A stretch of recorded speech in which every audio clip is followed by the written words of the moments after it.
nyelidiki, kok bisa sih orang Madura itu bisa menyebar ke seluruh penjuru dunia. Coba gue tanya kemudian, di mana beda gunung saya tadi ring Madura? Beda. Mana ada satu daerah yang di situ nggak ada orang Madura? Di mana? Ukraina beb loh, yang ngambil selongsongnya peluru habis perang dikirim lewat kontainer itu kalau bukan orang Madura siapa itu? Ada di mana-mana. Saya itu nyari di kitab orang Madura ini sukses. Tak cari di kitab ada ndak ya dalilnya orang Madura kok bisa sukses. Orang Madura itu saya sering mengatakan Cina celeng. Siapa yang Madura? Cina saraan Cina celeng. Saraan dari Cina po. Cina itu belum rata kemana-mana. Di gunung nggak ada orang Cina. Sampai ke Krucil taman hidup buka batu boh kakek eki beda yang Madura. Jepang tempatnya Citayam itu reng Madura bu abu taya bu bodoh ada di mana-mana orang Madura itu. Saya cari subhanallah sifat orang Madura itu saya temukan di dalam ucapannya Al Habib Abdullah bin Alwi Al Haddad. Habib Abdullah bin Alwi Al Haddad mengatakan bahwasanya manis tashaba fi safarihi thalatha asya anjahat. Siapa orang yang dia ini ketika dia merantau sangunya ada 3. Orang kalau mau merantau keluar daerah sangunya 3, maka dia anjahat, dia akan sukses. Orang Madura dulu itu kalau mau keluar ke Jawa, orang Madura ini kan Madura ini Jawa apa? Jawa apa? Jawa Timur. Tapi orang Madura kalau ngomong mau ke Surabaya dia dimare torona ke Jawa aja. Beban bedening dimah. Cek yang bedening Jawa ning kita iki. Reng Madura ngocak entar ke Jawa. Padahal abang ning Jawa iki ya masa ning Kalimantan wah. Orang Madura dulu itu kalau merantau tak sanggup apa Pak. Nggak ada orang Madura dulu bawa koper itu nggak ada. Mereka kalau keluar baju asarongan met-amet tak sempakan. Tanya mbak gula apa yang Madura tak sempakan dek suap payah yang itu suap ya. Orang Madura itu saya selidiki kok bisa mereka ini, kok bisa orang Madura itu sukses di mana-mana. Nggak taunya saya temukan sangunya orang Madura itu ada di 3 perkataan kata Imam Haddad, manis tashaba fi safari thalatha asya anjahat. Siapa orang yang berbekal di dalam waktu dia menjadi musafir 3 perkara, maka dia akan akan sukses. Apa yang pertama? Mereka adalah husnul khuluq. Husnul khuluq, akhlaknya bagus. Makanya orang Madura itu akhlaknya bagus-bagus. Kalau ada pada Habib Eki di daerah saya kemarin ini berapa hari, mulai hari raya tadi sholat malam saya berangkat, baru tadi pagi saya pulang dari Madura. Di daerahnya mana Modung Kobenyar. Itu hari rayanya di Kobenyar itu Idul Adha. Kalau udah Idul Adha mereka ndak pulang. Tanya dulu, apa yang dina telasan nama telasan raja yang kibib mun telasan Idul Fitri tiket larang. Mun Idul Adha tiket mode.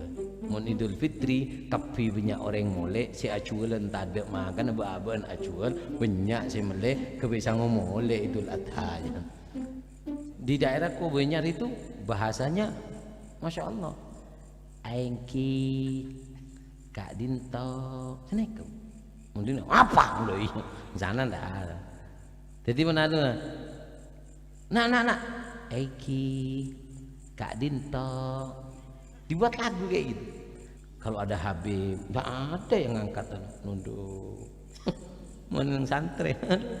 Bu maaf, bangunan Pondok Putri sebelum saya robohkan di situ ada pohon mangga, iya. Berbunga bau. ning dalam buah pawa paronya menggarum jadi sak mana lagi ngocak kok kasatre Arya kemarin naik boker kena nyaman lah Arya, anak-anak kalau mau rujaan ngambil ini secukupnya.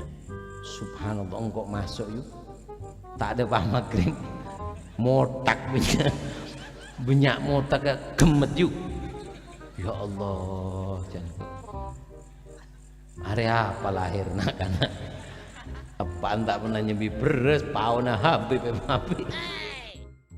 Orang Madura itu akhlaknya mapan, itu yang pertama. Yang kedua apa? As-siddiq.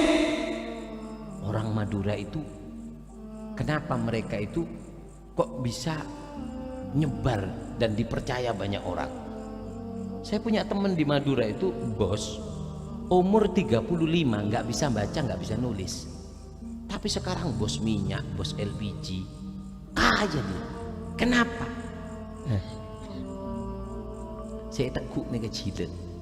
Orang kalau jujur, as-siddiq matiya, jujur adalah kendaraan yang akan membawa kamu ke derajat yang tinggi. Percuma kamu sekolah S1, S2, S3, kalau kamu suka bohong, boleh jual es dung kakek. Makanya orang Madura itu jujur. Orang Madura maaf, orang Madura dulu itu banyak yang bodoh. Kenapa? Sekolah gak ada. Madura itu tanah lake, keras, air sulit. Mau nyekolahkan anak, bisa ngasih makan anak itu sudah untung, itu orang Madura. Makanya orang Madura itu banyak yang bodoh dulu. Tapi orang Madura walaupun bodoh ininya cilen nering betul itu, nggak pernah bohong mereka, sehingga mereka diterima di segala lapisan. Insya Allah. Orang Madura itu keras, tapi nggak sembarangan kerasnya. Orang Madura mulai tokar, apa cak orang Madura? Loros sama salah, bedeneng ebilu ke are. Loros sama salah, bedeneng di mana? Masalah dia loros, montemobi bilu ke, artinya montak gelekeket, tak mare masalah. Tapi orang Madura itu dulu kalau sudah ngangkat arit itu dua, kalau enggak dia yang mati ya harus mengembalikan aritnya ke ke sarungnya dengan darah. Tapi orang dulu itu ngangkat arit untuk 3. 1 kalau gurunya diganggu, badese nyaken kiai nyaken guru peteng mbak kopeng top mata totop sikat, itu orang Madura dulu. Kedua, orang tuanya diganggu, orang tua ganggu seorang totop. Yang ketiga, bini seding, mon bini seding seorang apa canteng Madura, anak gentong na ate, bini gentong na pate, nyeding tang bini. Makanya orang Madura dulu itu sukses karena sebab ini 3 ini. 1 akhlaknya mapan bagus. Yang kedua apa? Jujur. Yang ketiga ibadahnya bagus. Orang Madura itu ibadahnya gini. Saya ketika saya ke Madura, saya tanya, kenapa sih orang Madura itu kok setiap rumah di Madura di depan rumahnya pasti ada yang namanya langgar. Setiap rumah ada langgar, rumah berlanggar. Saya tanya, kenapa kalian orang Madura kok di depan rumahnya itu ada langgar? Kok tidak dibuat rumah anaknya, buat toko? Apa kata mereka? Habib, kami orang Madura tidak dikatakan kaya kecuali kalau di depan rumahnya ada langgarnya. Rumahnya bagus, di depan rumahnya tidak ada langgar, maka kita dikatakan miskin. Tapi karena orang Madura banyak ke Jawa, akhirnya minimal eman ke tanah, minimal di rumahnya beri langgar nih, ini bukan secukup kamar, ya lumayan masih.